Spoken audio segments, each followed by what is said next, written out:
En la sentencia del caso García Rodríguez y otro versus México, la Corte Interamericana de Derechos Humanos declaró que el Estado de México es responsable por la violación de los derechos a la integridad personal, libertad personal, a las garantías judiciales y a la protección ante la ley y a la protección judicial cometidas en contra de Daniel García Rodríguez y Reyes Alpizar Ortiz por su detención y privación a la libertad en el marco del proceso penal del cual fueron objeto.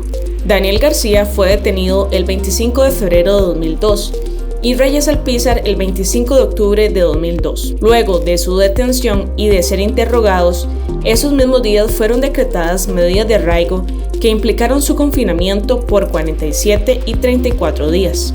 Estos arraigos duraron hasta que fueron decretadas las aperturas del proceso penal. Con posterioridad a ello, las víctimas fueron mantenidas en prisión preventiva por más de 17 años cuando se adoptaron medidas alternativas a la privación a la libertad, las cuales se encontraban vigentes cuando la Corte emitió su sentencia. El 18 de mayo de 2022 fue pronunciada la sentencia mediante la cual se les condenó por el delito de homicidio y se les impuso una sanción privativa de libertad de 35 años. Esa sentencia fue apelada. El caso abordó el análisis de dos figuras que se encuentran establecidas en la normatividad mexicana, el arraigo y la prisión preventiva oficiosa. Con respecto al arraigo establecido en el artículo 154 del Código de Procedimientos Penales para el Estado de México de 2000, la Corte consideró que, por tratarse de una medida restrictiva a la libertad de naturaleza preprocesal, con fines investigativos, vulneraba los derechos a la libertad personal y al derecho a ser oído y a la presunción de inocencia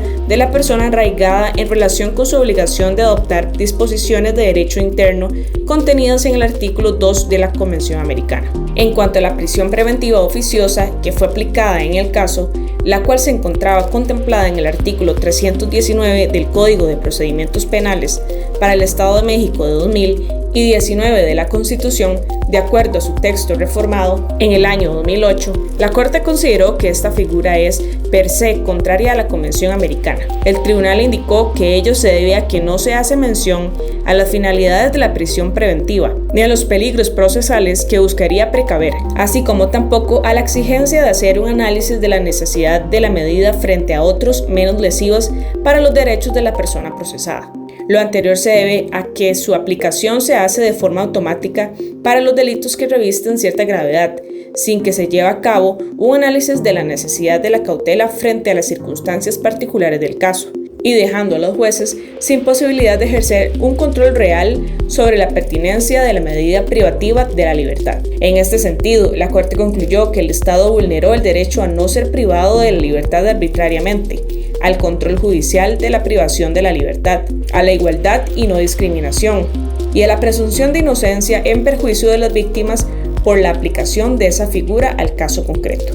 El tribunal indicó que las detenciones de Daniel García Rodríguez y Reyes Alpizar Ortiz no se ajustaron a ninguna de las hipótesis permitidas en las normas internas para aprehender a una persona, sea con una orden judicial o en alguna situación de flagrancia. Asimismo, la Corte encontró que el Estado había violado el derecho a ser informado sobre las razones de la detención contenido en perjuicio de las víctimas. Por otra parte, Daniel García y Reyes Alpizar fueron llevados por primera vez ante una autoridad judicial luego de 47 días y 31 días desde que tuvo lugar su detención, respectivamente, por lo que se les vulneró su derecho a ser llevados sin demora ante un juez u otro, un funcionario autorizado por la ley para ejercer funciones judiciales. Por otro lado, el tribunal consideró que las víctimas fueron sometidas a coacciones y torturas y que estos hechos no fueron debidamente investigados por el Estado. El tribunal también encontró que las declaraciones de las víctimas obtenidas en condiciones de coacción y tortura fueron utilizadas en distintos actos procesales del proceso penal llevado a cabo en su contra. Además, la Corte pudo comprobar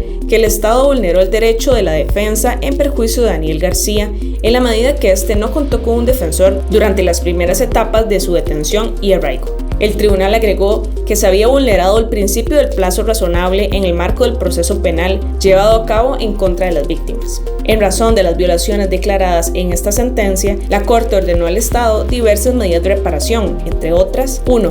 Concluir los procedimientos penales en curso en los plazos más breves. 2. Revisar la pertinencia de mantener las medidas cautelares. Desarrollar las investigaciones sobre los hechos de tortura en perjuicio de las víctimas, así como por las demás violaciones a los derechos humanos que padecieron. 4. Dejar sin efecto en su ordenamiento interno las disposiciones relativas al arraigo de naturaleza preprocesal. 5. Adecuar su ordenamiento jurídico interno sobre prisión preventiva oficiosa. Y 6. Realizar programas de capacitación a los funcionarios de la Subprocuraduría de Justicia de Tlalnepantla. El resumen oficial y el texto íntegro de esta sentencia pueden consultarse en nuestro sitio web. Corte Interamericana de Derechos Humanos, protegiendo derechos.